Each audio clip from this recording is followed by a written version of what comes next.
Hello and thank you for joining us on the Tuesday edition of Journalist Hangout. I'm Ayodele Uzuwakum.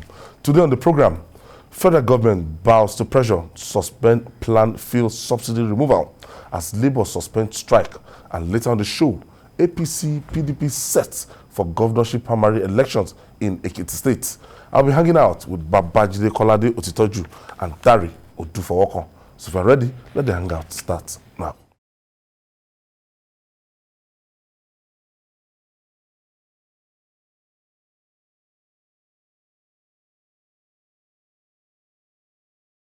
Thank you for staying with us. For many Nigerians, the finger that aired regarding the killing of 5-year-old Anifa Abubakar should be seen to be cut off, and quickly. The wife of President Muhammadu Buhari, that's Aisha Buhari, has supported the call for the capital punishment for the killer, Abdul Malik Muhammad Tanko, who happened to be her teacher. The First Lady threw her weight behind the call for capital punishment for the killer when she shared a video on an Islamic cleric making the call. She wrote in Hausa, "We support the judgment of Malam." Vajidi, we discussed this last week, and there's no other way to look at this thing. Everybody has been condemning it. The man has been asking for forgiveness. An update today was that they went to that property, despite the fact that I gathered that it's a rented apartment, but irate youth went to the place, burnt it down. And police have been guarding the place. Immediately they discovered that the police moved out. Youth went, they burnt down the facility. In fact, if you put 100 policemen there, the Kano youth that I know, they want to burn it, they will burn it.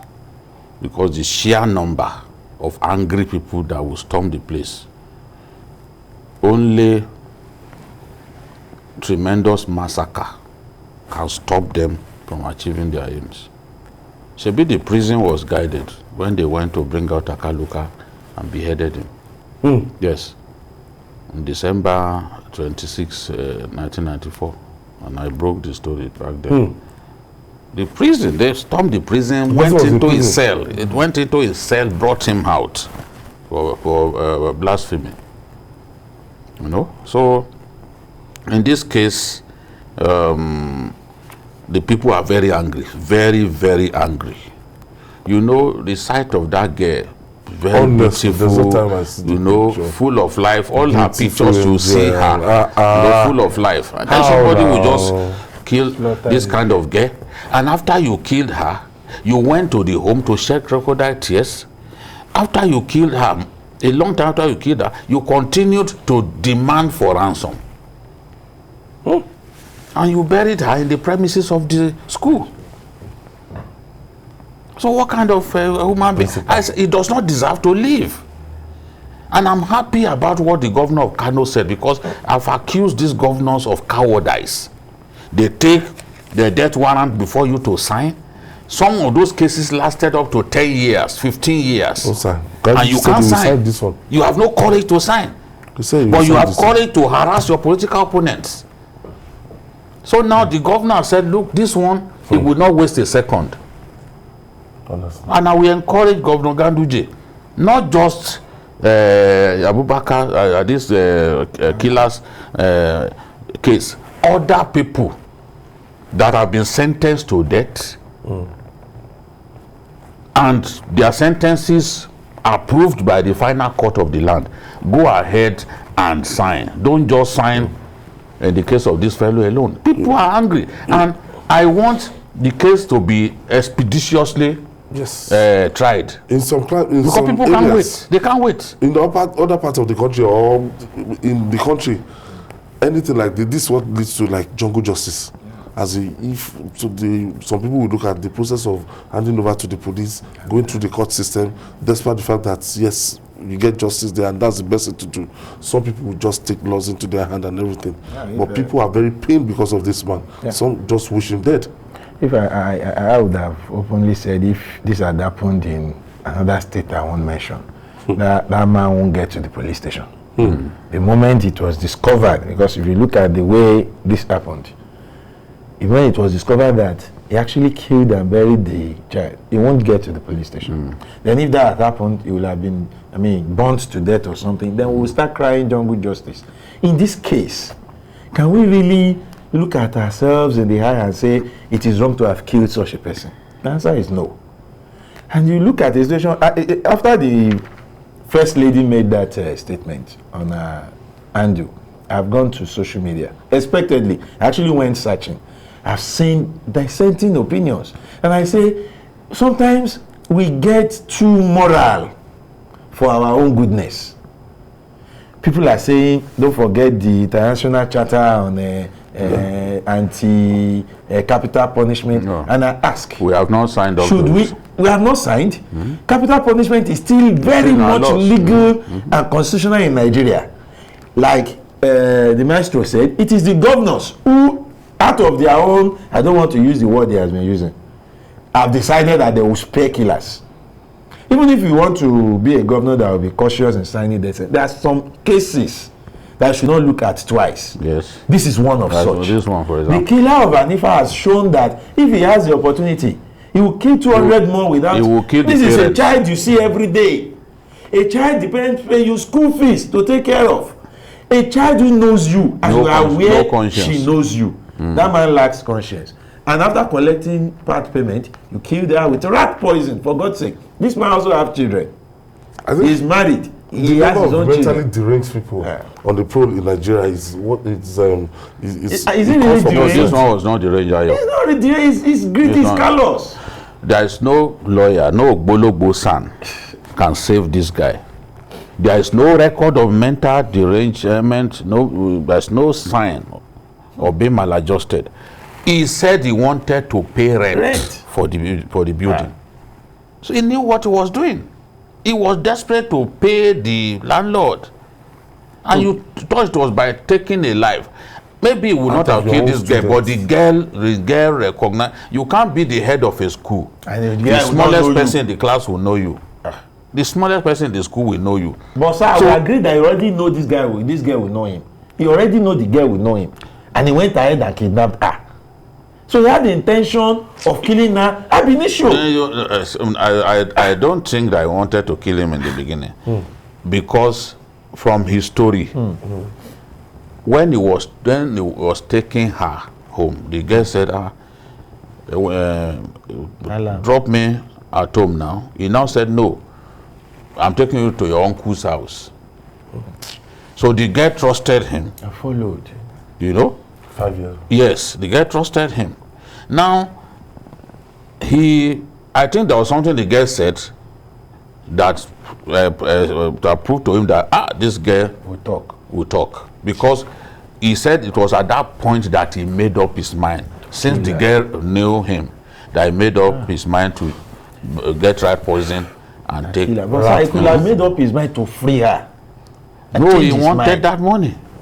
Imagine. Many kidnappers too do not care. They will kill someone and they will still collect their money in full. Sometimes people die in their hands out of one sickness or another, but they will still collect their money in full. Yes. It happens all the time. Most of the people that are abducted, some of them will be on daily medication. Yes. They are denied medication. When they have no access to their drugs, they could die. But they will still make sure that they collect, because they know that at that point, you people may not be aware. Look at the case of the woman that ISIS what's it called? The case of the ISIS suicide bomber that the Jordanians arrested. They now wanted to do a prisoner swap. They knew that the Jordanian in their hands, they had killed him. Yet they were saying, don't sentence our person to death, don't kill our person. We are ready for a swap. They now said, okay, show us the video of that person talking, because those guys were not fools. They said, show us the video of that person talking. They refused. At that point, it was clear to them that they had already killed him. And you know the way they killed the person? it was, they set him ablaze with petrol. They passed the petrol straight to the cage where they put him. So he could not escape. The fire got to him inside the cage, and then that was how he died. Yet you knew you had killed him months ago, but you were trying to get your own person freed. The Jordanians were not fools. They went ahead, executed the woman. All right, moving on now. A looming showdown between organized labor and the federal government over planned subsidy removal of petrol was hanging over our heads, but it appears the evil day has been postponed. The Minister of Finance, Budget and National Planning, Zainab Ahmed, announced the resolve of the federal government to jettison its earlier plan to remove the fuel subsidy from July. An 18-month extension has been adopted. Meanwhile, organized labor has suspended its nationwide protests against the proposed removal of fuel subsidy earlier scheduled for the 27th of January and the 2nd of February. The Senate President had earlier said the burden should not be placed on ordinary Nigerians. Let's share the story with you.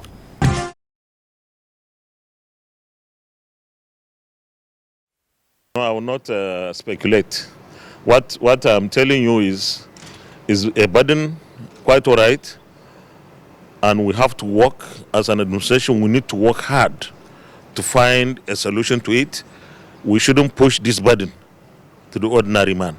100 million liters of petrol consumed every day in Nigeria. I can tell you it's not correct. I don't believe in that. If it is not so, what do we need to do? We have to sit down and deal with this so that we find a solution as a government. It can't be 100 million liters and then we said this subsidy thing. Yeah, it's a burden. We can use the money freely for other things, especially social development, schools, hospitals. But if we don't do something, how are we sure that it will not even become 200 million liters by the time this thing is, we just remove it, and it's going to take a whole lot of stress on the lives of the people. So I just want to commend Mr. President that he didn't order anybody to say that petroleum subsidy will be removed, even though we know it's a burden. So now our task is, as an administration, we must find a solution.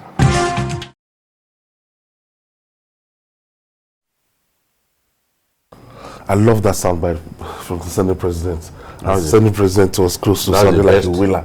Yes, that's the best I've seen from him since he got into the Senate. And I'm really pleased with him. Really sounded like he was sounding like, had sounded repeatedly on this program that there's no way we can consume 100 million liters a day. It's just not possible. So if the number 3 man in our country can say no, that I disagree, it's not possible, it means that what we have been saying all this while deserves some investigation. How did we arrive at that? I know we can easily blame a lot of it on smuggling, but even that one, there's no way that smuggling could push the consumption level up to that level, because everyone knows that the level of prosperity in our country, when you compare this time with some years back, like 7-8 years back, when our economy was rated second fastest growing economy in the world, just behind China, you can't compare it to this time. So are we saying that more people bought cars? How did we discover that? The figures from the licensing office, do they show us that there is a huge number? Because what we are looking at now will mean that twice the number of people who had cars in Nigeria, twice the number, that we now have double the number of 2014, 2015. If we are to go by that figure. So for the Senate President to say, look, he does not agree, it means that he's in touch with the grassroots, is in touch with reality. And that's the way it should be.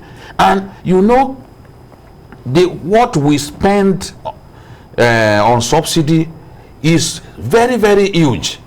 If we get the accurate or close to accurate figure of our consumption level of PMS in our country, this the subsidy bill could go down drastically. So we need to look at that, see what we can do, and save our people from unnecessary pain. As the Senate President has said that we shouldn't pass the burden. I'm happy that in response to plans by Labour to go on strike, other people have been talking that, is this thing workable? Is it possible? You know, we were talking about it on Sunday.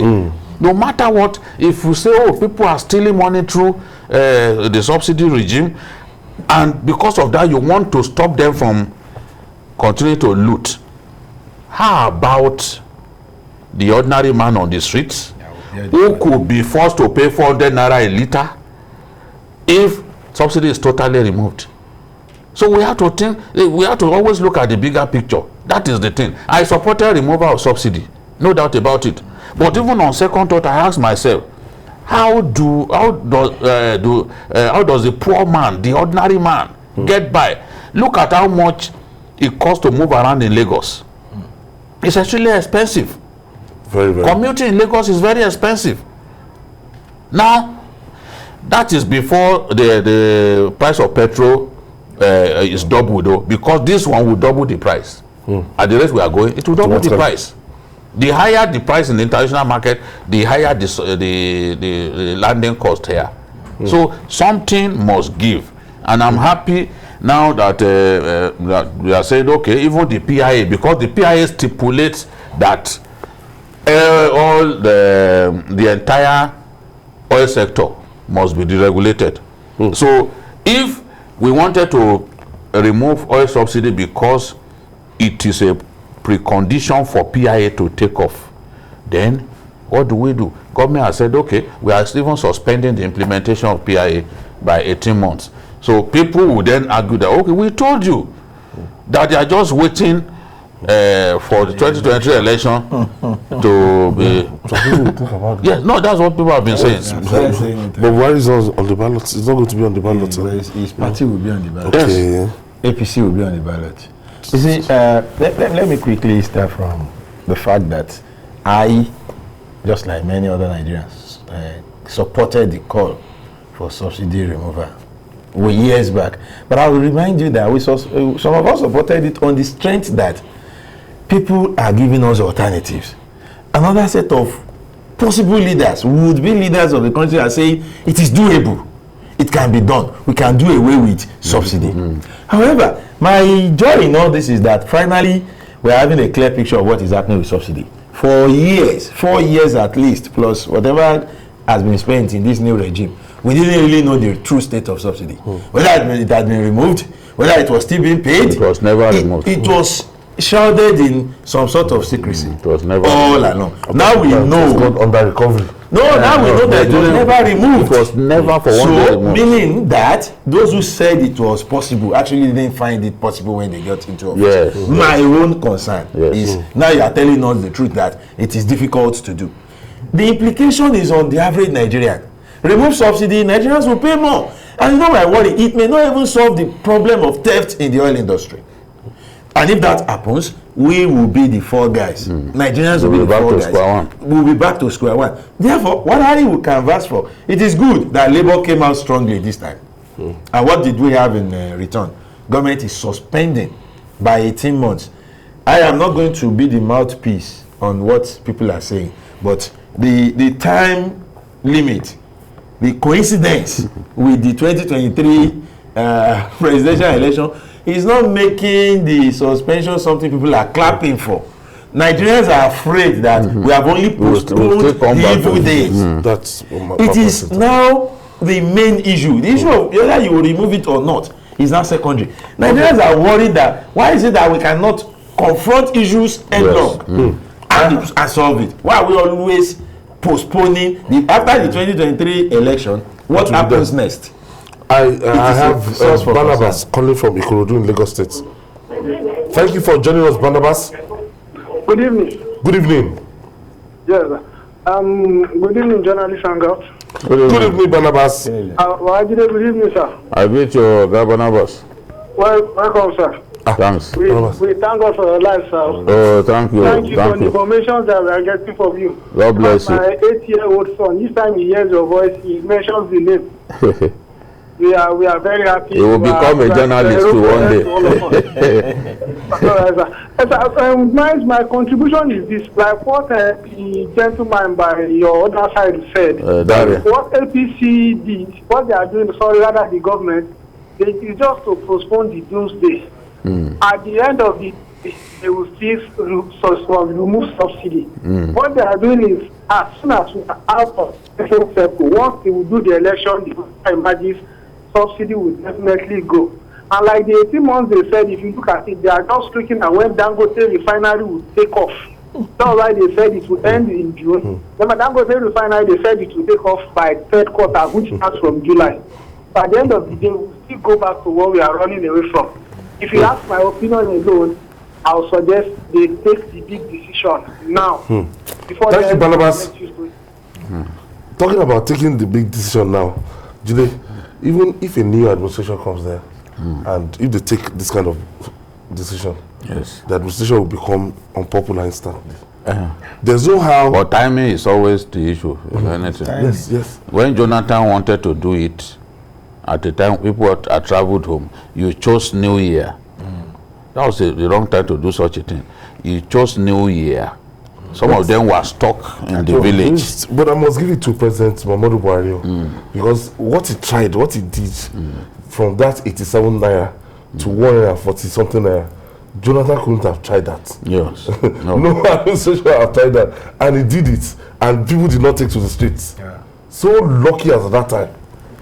No, not that they didn't really take to the streets. The NUC and the NLC strike was not totally successful. But if you recall, in some places, people demonstrated. Yes. You know, in some places, people were not allowed to go to work. We remember people demonstrated. people like Asiwaju Bola Ahmed Tinubu were the ones who made sure that the strike didn't work here in Lagos.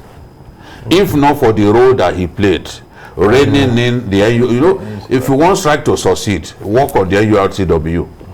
If they keep their vehicles at home, yes, the streets will be empty. Wake up in the morning, in some strategic you can't states. see any bus driver. So Asiwaju, being a stakeholder at the administration, worked on Oluoma and his people. So they didn't allow that strike to succeed. Yes. This is exactly what happened. You know, Yes. We had movement that time. Yes, So they movement planned. all over. Yes. NLC mobilized. They prepared for the strike. fixed dates for Yes. rallies. They came out. But in addition to that, is the issue of expectations. It was a new government. Nigerians were expectant. Yes, and they were saying even these problems were not created by him. If these are sacrifices we have to make for things to get better, maybe then he inherited these problems. Let's see whether. So expectations also, many Nigerians were okay, we can't stand on this note. Let's see what he can do. So it aided him to be able. It's not as if he did any magic. It was not as if he was exceptionally popular with Nigeria. No. It was the main fact that, like he said, certain people in the administration or who are stakeholders in the administration knew what to do. Look, NURT come. And you know, if strike doesn't work in Lagos, don't forget it. Lagos is the centerpiece of commerce and the Nigerian economy. That is Once the strike fails in Lagos, forget other places. In addition, it also failed in Abuja because the NURTW in Abuja under Barua too played along, and the roads were. I remember even statements that Asiwaju issued at that time that the people should be patient. I remember. Yes, so he did not issue that statement during Jonathan's era. He did not issue that statement during Obasanjo's era. Yes. But he also issued based on expectations. Obasanjo was now forced to slash the price from what had previously been announced. That's the power of strike. But in this case, somebody came out, appealed to the people, reached out to the bad boys or the roughnecks who usually enforce strikes. That was the end. All right. We'll take this breather. When we come back, we'll talk more. Stay with us.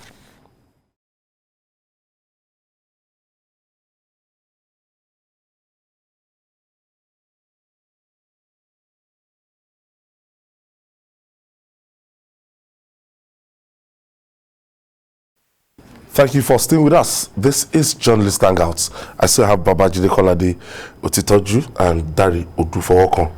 Jide, before we went on break, and some in particular media house even played the soundbite of President Buhari questioning the rationale behind the removal of subsidy, and that is fraudulent. Before he said there was no subsidy. There was no subsidy. Who is subsidizing who? That's a scam, and right now I'm sure they know better. They know better. Initially, because the president came out to say who is subsidizing who on the eve of his takeover. When this administration came in, Kachiku, the minister, continued to deceive himself by not calling, by imagining or pretending like subsidy did not exist. When you ask him a question about subsidy, in fact, there was a day that he got angry at a press conference when somebody was talking about subsidy. He said no. He then devised, he speaks excellent English, was a first class material any day. Best all-round student of his set. He said that he started calling subsidy Under recovery, and there was another name that he called it production loss or something. Yes, just two he created those two names. What was NNPC doing? NNPC from crude oil sales was paying subsidy by itself. I've not seen where an agency of government or a corporation owned by the state will be allowed to literally appropriate money for subsidy. That's why the governors are. That's why the governors are budgeted. Because subsidy was not put in the budget. On this same fake assumption that there was no subsidy. Subsidy was not put in the budget. Now, when they sell crude oil, from the sales, they now net off what is going to subsidy. So when you give them that latitude to remove whatever they wanted by the way of payment of subsidy, why are you surprised that subsidy claims continue to go up? Right. Because that's not supervision. And I'm wondering why the Senate President and others will allow that to happen. Only for the Senate President to be complaining now. You heard what he said, that one day we will sit here and we will be told that it is 200 million. You allowed it. You allowed it. I mean, without appropriating the state governors. No agency of government, by law, no agency of government can take money from the sales that it has recorded, because that's a revenue generating agency. Because you're supposed to go to RMF. It's just like customs on its own, taking from the sales that he has. Just simply spend money the way. Like that's what we have seen. So now the National Assembly, after they saw that okay, this PIA thing had come, they voted money for subsidy in this budget. You can see. Now they are saying, okay, after we voted money for subsidy, let's see if expecting that by June subsidy will go, we now began to do consultations, and those consultations are showing that we can't do this thing now. I'm sure that part of the consideration is that look, in an election year, you want to walk into a climate of hate. No government does that to itself, because it's like you want to self-destruct. If you push Nigerians already, they are buying rice at exorbitant price, they are not happy about it. Yes, and you want them to start paying 300 and something per liter for petrol. Many homes do not have electricity, they must put on generator. So how will they be happy with you? And you are approaching an election. You are not increasing salary. And you are not workers will pay minimum wage. Even minimum wage has not been paid. And another one is due. Workers will now pay more to get to their offices. So how do you then? You can't pay 18. So how do you then? What do you then do? Now they've taken this decision. Maybe afterwards, you can. Yes, because it's something that ultimately we will do. Now, the Nasir El-Rufai committee, when the governors were looking at the way NNPC kept removing this money and everything, and the money that was coming to the states, and and they now said, look, federal government, you don't have the right to be doing this. Look, remove this subsidy. That's how the money that's how they came to the conclusion of let's remove this subsidy. It is not because it became expedient. Rather, it is because they want to find a way of blocking what is being taken as source. Yes. And what is being taken as source ordinarily is unconstitutional because it is not budgeted for. Now, the National Assembly checkmated that. We have budget for subsidy now. After years of deceiving ourselves that there is no subsidy has been removed. That has been removed. Now we have budget for subsidy. The first implication is that those removing money as source will have to stop and work by this budget. How are we going to monitor to ensure that happens? 1. 2, we have 18 months to prepare Nigerians to be prepared to live with the removal of subsidy. Some people are saying they don't fix those refineries. The point is, we want to remove subsidy. That they must fix all our refineries to contemplate any day you remove subsidy, it means government will no longer be paying. Yes. It simply means the people will pay. These people who are used to free money from government, they will find a way of pushing the burden on the people, like the Senate president said. Okay. And it's something that will boomerang. The truth, either during election year or after election. Fixing refineries. We've done too many turnaround. What did it bring about? Achieving nothing. Can't even serve us. None of those refineries. I even learned that some of those refineries have been cannibalized. So you will never get them to function at install capacity. It will not work. And some refineries were built in the 60s. When the population of Nigeria was not this many. So the capacity they will show now don't meet our needs at all. They can't even come close to meeting our needs. The question I'm even asking is, an individual in this same country has built a refinery in 4 years or so. In 4 years. What will it have taken us as a government to build 3? Saudi Arabia is the #1 when it comes to the oil business. Lately, they've added new refineries. In how many years, sir? I don't know. You know. So what exactly is the problem with building a refinery? What they even do in some of them, those refineries, they set aside some for export, some to meet local need. So that's the way they do in Venezuela, even in Saudi Arabia. So if we have 3, we can do the same. 1 for export. 2. 3 is not. It's even too small for a country. But we don't have any. Like Nigeria. When the state Texas has 27. So. After to the US. And in 60 years, we cannot build one. Now, for all intent and purposes, the upcoming governorship elections in 2 southwest states, Ekiti and Osun, may be a dress rehearsal for the 2023 general election. Intrigues and lobbying and politicking are the names of the game as political parties get set to conduct primary elections to pick the candidates for the June governorship poll in Ekiti State this week. Amidst accusation, counter-accusation, the All Progressive Congress APC is set for its primaries, and the People's Democratic Party will do their own on Wednesday. Now, with the nullification of the World Congresses and courts cases trailing the exercise, how credible will candidates emerge from the primaries is what we are with. Let's share the video with you. What led to the cancellation of the PDP World Congress?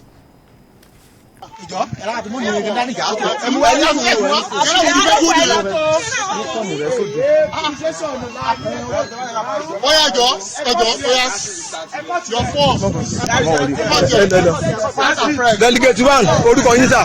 Orúkọ mi ni Ìdòwú Ọdún Ayọ̀ Tọ́pẹ́. 1, 2, 3, 4, 5, 6, 7, 8, 9, 10, 11, 12, 13, 14, 15, 16, 17, 18, 19, 20, 21, 22, 23, 24, 25, 26, 27, 28, 29, 30. Hey, look, 30 plus 15. 45. Ọdún 45. Orúkọ yín mà. Orúkọ mi ni Regina Mogobi. Ẹ bá mi kà. Ẹ kà láyé. 1, 2, 4, 5, 6, 7, 8, 9, 10, 11, 12, 13, 14, 15, 17, 18, 19, 20, 21, 22, 24, 25, 26, 27, 28, 29, 30, 31, 32, 33, 34, 35. 35 plus 72. 35 plus 72. 105. Orúkọ Ògúnadátúnjọ Augustine. Yes. Ó yá bá mi kà mẹ́ 1, 2, 3, 4, 5, 6, 7, 8, 9, 10, 11, 12, 13, 14, 15. Democracy in action there. You know, Ekiti every 4 years is always, to choose their governor is always very, very, keenly contested and controversial. The first one, the All Progressive Congress had, that was led by Governor Al Makura 4 years ago. It was disrupted. They had to choose another date. They had like 24 candidates as at that time. I mean 24 aspirants that were just need to, come into the office. But Governor Kayode actually won hands down, won the primaries. Right now, Kayode is finishing his 4 years mandatory.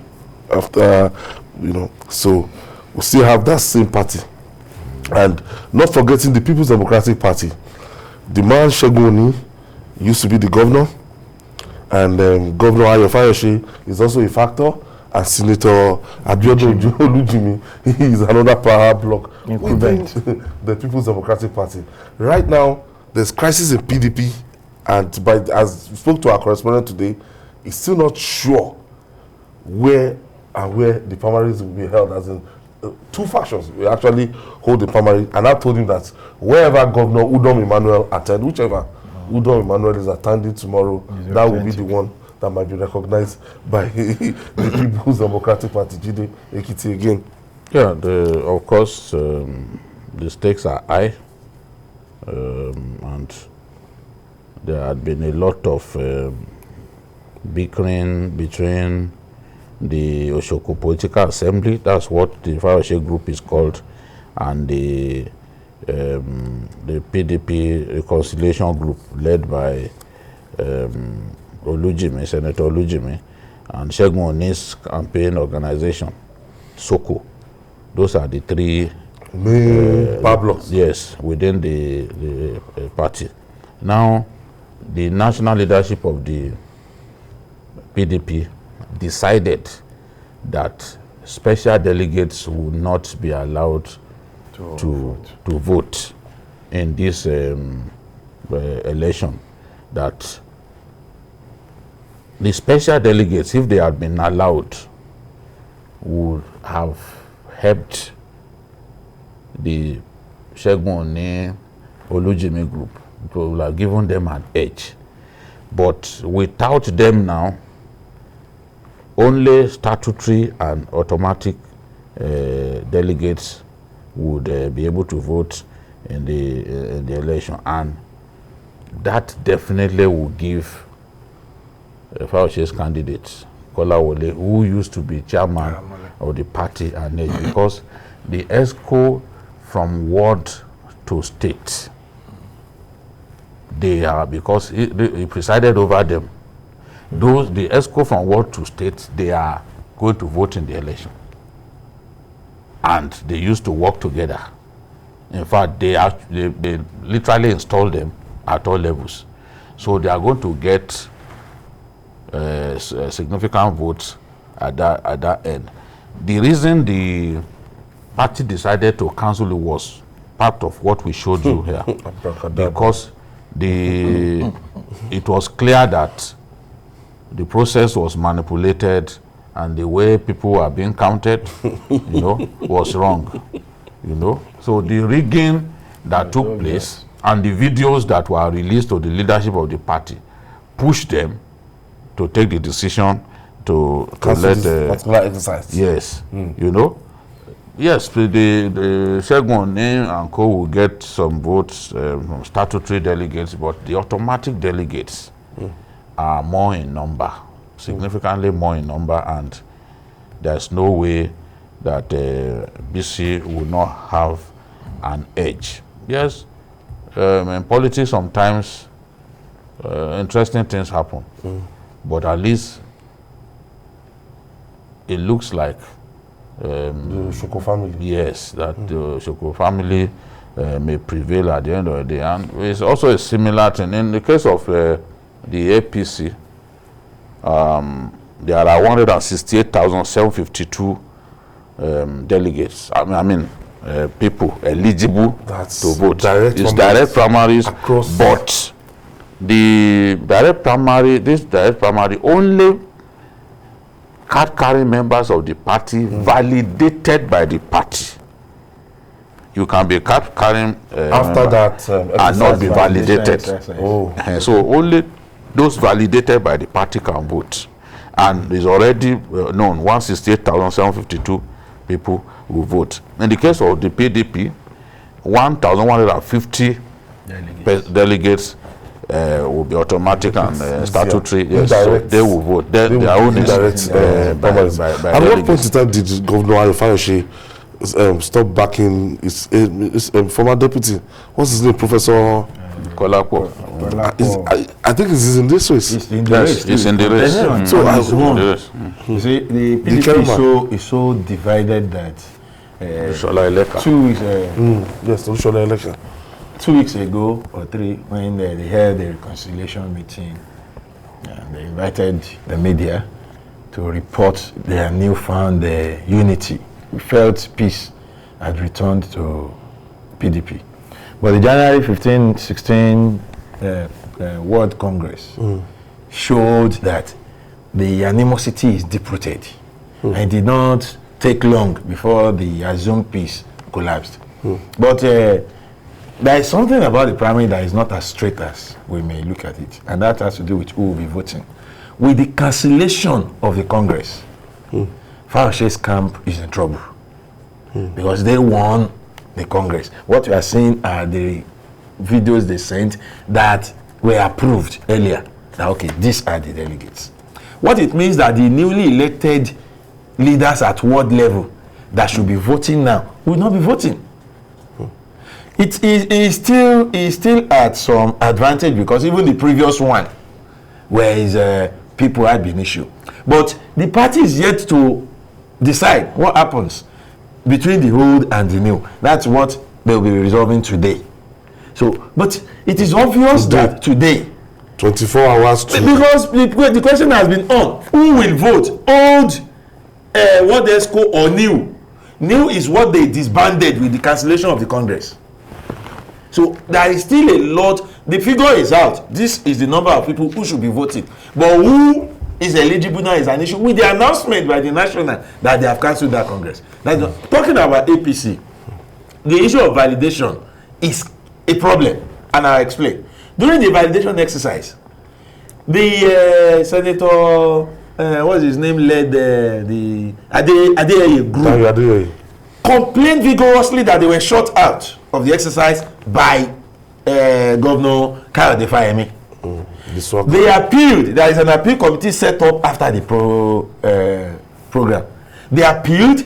Up till now, the appeal committee has not given a verdict. Now, the party has made it clear that validation is a criteria. It's compulsory for you. Yes, you are a party member. We know. But were you revalidated? So it can give you an idea of what is likely to happen on Thursday. Olushola Julius is calling us from Ibadan. Thank you for joining us, Shola. Good evening. Good evening. Good evening, Ayo. Yes. TKO, how are you, sir? And Mr. Dari, compliment of the day, sir. Thank you very much. Now, Babajide and co there, please. Can't our political party enshrine internal democracy that will produce a proper candidate that to be accepted and that now foster for better election, for the whole general election? Why is it that we have people that are showing their shenanigans day in, day out, and they want to lord themselves over political party at every election? Why? Why is it that Nigeria will refuse to advance and come out of all this shackle and get ourselves together so that we can forge ahead? If you are governor today doesn't mean you cannot be governor tomorrow if you are not today. So I don't know. Let each of this political party enshrine internal democracy and all these godfather step down and let proper democracy take place so that we can have better people to serve us at our better stage. DKO, you are doing a good job. God bless you. And Dari, Ayo, thumb up for you. God bless you. Thank you. As long as there's greed for power, there won't be internal democracy. Because governors want to make sure that want about this internal democracy thing. That ultimately people will end up going to court. There are players in each party. Court will start. There are players in each party, and a lot of things are at stake. It's even worse in the APC because if we saw what happened in Anambra, where there was no primary, and a governor supposedly presided over the exercise and went ahead to say this was the person won. audio primaries, audio figures came out. We saw what happened in the main election. We also saw how the court ruled that Andy Uba was not the candidate. Because they didn't do any primaries. They just deceived themselves. And it also happened in Bayelsa. In the end, the powerful people within the party will force candidates on everyone. Sometimes those candidates, the courts will send them packing. The party needs to learn. But going back to what we are saying, Ekiti, APC has former SSG Biodun Yebanji, who is from Ikogosi. That is Ekiti Central. Engineer Kaode Ojo, who came third in the primaries in 2018, is also from Central. Senator Michael Okwemibamdele, the serving senator from Inyi, is also from Central. Now, from the south, we have Femi Bamishile, Bafem. That's former speaker. Is a member of House of Representatives. We have Bamdele Faparusi. Is also Fapi. Is the immediate past Commissioner for Infrastructure and Public Utilities. He is also from the south. We have Dayo Adeyeye as well. Adeyeye is also from the south. Now, if the south can come together, and support one of their own, because they could have a chance. They could have a chance. The reason I'm saying that, of course, you could say, okay, the North too, they also have several candidates, but there are more votes. I mean Central, they also have several candidates, but there are more votes from the Central. So the South can compare them with themselves. So there is no need to split each other's votes in the South. Perhaps they need to come together. Then, of course, there is Lone Ranger, Demola Popola, who is from Oyekiti. Okay, he said that normally the incumbent will want to, so that his legacy, protects his legacy, supports somebody. So he said informally that the outgoing SSG, that's the candidate to beat. Yes, that's the candidate to beat. That's the candidate of the government. Told anybody that is supporting him. But when you see what we call the body perfume and the body language, all the apparatus of the party, and all the structures of government yielding for a particular aspirant, except you are new in politics and Nigerian democracy, he is there. He is obviously the man to beat. But on the other hand, is Senator Okwemibamidele, who, as at yesterday, talks are still ongoing. We may see some dynamics where some candidates would let go for one another, openly or discreetly. Okay, let's not split. Some of the people that even came out, they are even close to the governor himself. Yeah, but that the governor did not tell them. A good example is Fakparusi. A good example is Fakparusi. Yes, who kept saying, he was still in government when the governor was saying, if you want to contest, go and resign. He didn't resign. During an interview, he did say that he wants to run, but he's waiting for the governor to tell them as associates, as a political family, that look, this is where we are going. He said that never came. Only for him to be seeing a chief of staff trying to speak on behalf of the governor in a matter that the governor should be able to say, let's work together. So he is in the race because he feels he was not adequately briefed on what to do. And he sees himself as... The form was 22 point something million. So APC is not faring better than PDP in Ekiti. That's the truth. And unless the party finds a way of harnessing all these differences, election, it can go that way. We are going to be there. Clarification, please. Yes, the special delegates will have given the Shegoni and other people will have given them extra 581 votes or so. Let me see where I wrote it. 531 votes. That is 3 times 171. So now the party has said only automatic delegates and statutory delegates will take part. The automatic delegates are serving ESCO at state ward level. So, and that's why I said somebody who had been chairman of the party in the state is most likely to be on good terms with the ESCO that he presided over. Yeah. So those ones are the automatic delegate. Then the statutory delegates are former political office holders. There's no way those ones will be as much as the automatic delegates. That's where I believe that the other man, the Kolawole man, Bisi Kolawole, has an edge, you know. But there are still strong people in the race as well, I feel that this, I hope I pray that this would not be a subject of litigation. Don't pray for both parties. If parties fail to do the right thing, 24 hours, the right thing, then it's not about praying. Whatever happens to them is their luck. The signs are there. APC failed to do what was right in Zamfara. They were paid for it. They failed to do the right thing in Bayelsa. Someone Even that everybody knew that his certificate had K-leg. The only reason he survived and got into the Senate was because the opposition filed their case out of time.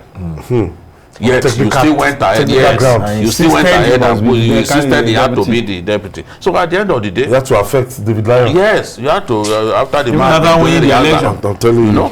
So at the end of the day, you have yourself to blame. So if they allow their crisis to continue, well, whatever happens, I would say it's too they have to bear it. It's too late already. It's too late. Okay, no, it's too late. It's too close because there is a time ceiling. 48 hours. There's a time ceiling within which INEC must get your candidate, and they've run out of time. Let's wait and see. After the primaries, we'll talk again.